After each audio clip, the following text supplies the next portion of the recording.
Topic मेरा क्या है, आयत। आयत के बारे में पढ़ेंगे।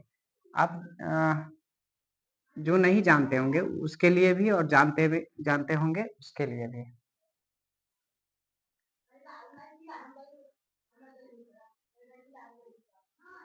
ये आयत है, क्या है, आयत, जिसमें लंबाई और चौड़ाई होती है। क्या होती है, लंबाई और चौड़ाई। ये सभी कोण क्या होते हैं, 90 डिग्री का होते हैं। प्रत्येक कोण क्या होता है, 90 डिग्री होती है ना।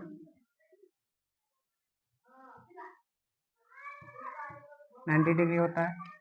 इसमें क्या होता है, लंबाई होती है। क्या होता है, लंबाई। लंबाई। इसमें चौड़ाई। क्या होता है, चौड़ाई।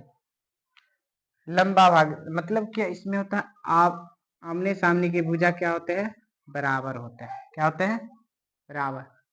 जितना लंबाई होगा, जितना लंबाई एक रेखा होगी उतना ही लंबाई दूसरी रेखा भी होगी, और जितना चौड़ाई एक रेखा होगी उसकी दूसरी रेखा भी उतना ही चौड़ाई होगी। तो देखिए एक चीज लिख लीजिए, लंबाई, लंबाई को एल द्वारा सूचित किया जाता है, स्मॉल एल द्वारा। चौड़ाई को बी द्वारा, स्मॉल बी द्वारा। ये लिख लीजिएगा, उस समय फॉर्मूला समझने में दिक्कत ना हो। अब देखिए बताइएगा मुझे, ये आयत होगी तो हम लिख सकते हैं ना स्टार देके, आयत, आयत के प्रत्येक कोण 90 डिग्री का होता है।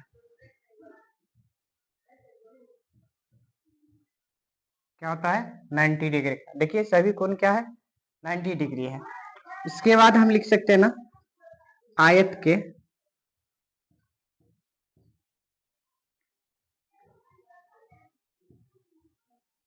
आमने सामने की भुजा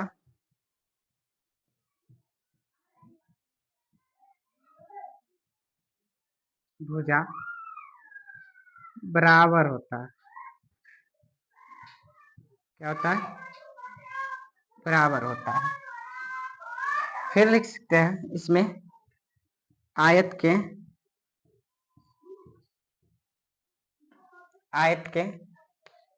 आयत में क्या होते हैं, आयत में लंबाई तथा चौड़ाई होता है। चौड़ाई होता है।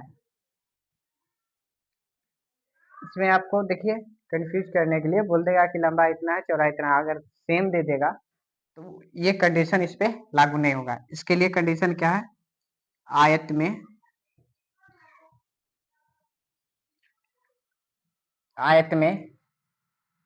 सबसे बड़ी भुजा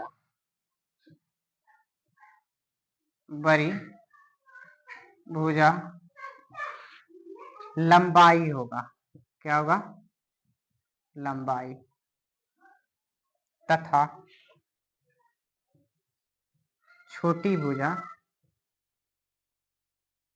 मतलब क्या कि लंबाई जो होगा उससे छोटा होगा। छोटी भुजा छोटी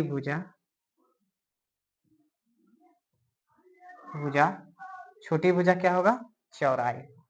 क्या होगा, चौड़ाई होगा। चौड़ाई। इससे स्पष्ट होता है कि आयत के सबसे बड़ी भुजा क्या होगा, लंबाई तथा छोटी भुजा चौड़ाई। मतलब क्या कि आयत में जो होगा ना सबसे बड़ा भुजा, अगर मान लीजिए कि आयत में 20 सेंटीमीटर लंबा भुजा है तो छोटा भुजा होगा 10 सेंटीमीटर, 15 सेंटीमीटर, 17 से कुछ छोटा होगा, तो वही छोटे भुजा क्या हो जाएगा, चौड़ाई। ये कंडीशन हो गए। अब है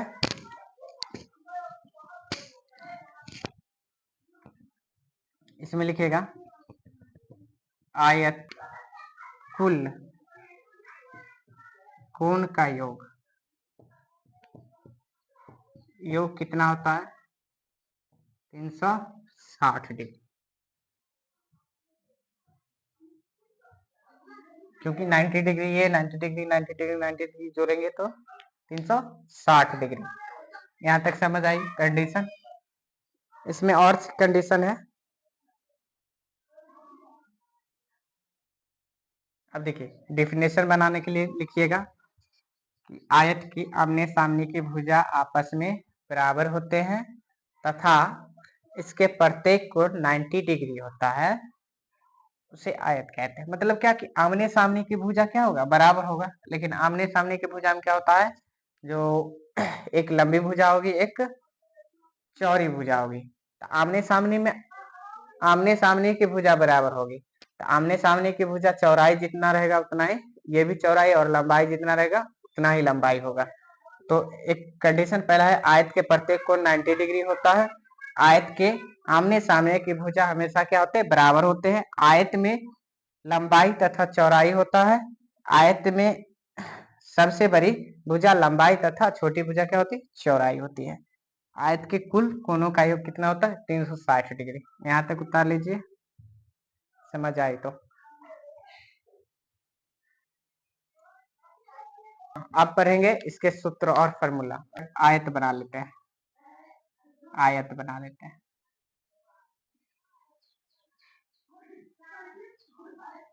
आयत बना लिए, ये आयत ए बी सी और डी। अब समझेंगे आयत के क्षेत्रफल और परिमाप। तो हम ये जानते हैं ना कि यहाँ से यहाँ की भुजा एल होती है और यहाँ से यहाँ की भुजा डी होता है। हो गई। अब देखिए परिमाप और क्षेत्रफल। ये देखिए ये जो रेखा है ना आयत की, ये अंदर की भाग क्या कहलाएगी क्षेत्रफल। क्या कहलाएगा क्षेत्रफल। हाँ लेकिन हाँ ये अंदर की भाग और ये जो रेखा है, ये जो रेखा है इसकी बाहरी परत ये कहलाएगा परिमाप टोटल। ये क्षेत्रफल और ये रेखा लेके भी टोटल कहलाएगा परिमाप। इतना तक समझ गए। तो हम लिखते हैं पहला फॉर्मूला होता है आयत का क्षेत्रफल। क्या होता है आयत का क्षेत्रफल। क्षेत्रफल। अब देखिए क्षेत्रफल निकालिएगा तो लंबाई होगा तो लंबाई लिख लेते हैं, चौड़ाई होगा तो गुना चौड़ाई लिख लेते हैं। तो इसी को इंग्लिश में लिखते हैं एल इंटू पी। यही हो गया आयत का क्षेत्रफल। अब लिखते हैं आयत का परिमाप। क्या लिखते हैं परिमाप। देखिए लंबाई एक इधर है तो एक लंबाई ये भी होगी आमने सामने की भुजा, तो 2l प्लस 2b। तो देखिए दो दो मिलता है तो दो कॉमन ले लेंगे तो l प्लस b। आयत का परिमाप क्या हो गया 2 इंटू लंबाई प्लस चौड़ाई। यहाँ तक समझ आ गए, कर लीजिए।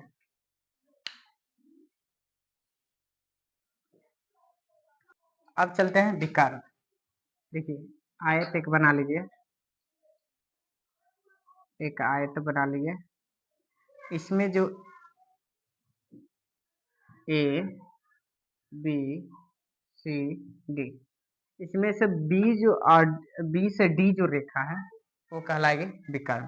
क्या कहलाएगी बी से डी रेखा विकर्ण कहलाती है। विकर्ण विकर्ण कहते हैं ना। अब देखिए समकोण त्रिभुज क्या बन रहा है समकोण त्रिभुज। समकोण त्रिभुज क्या बन रहा है B B C D.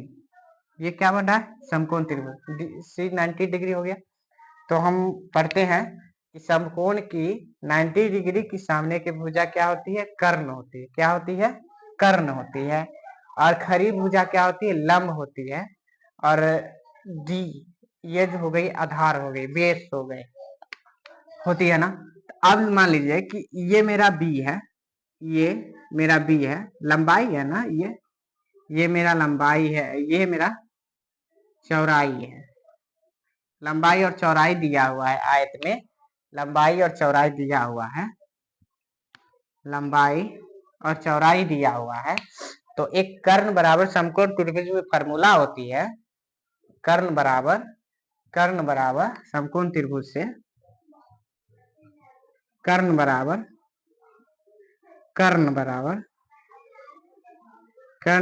Root under लंब का स्क्वायर, तो लंब क्या है बी, लंब का स्क्वायर, तो एल गुने बी लिख सकते हैं, एल का स्क्वायर प्लस बी का स्क्वायर लिख सकते हैं ना।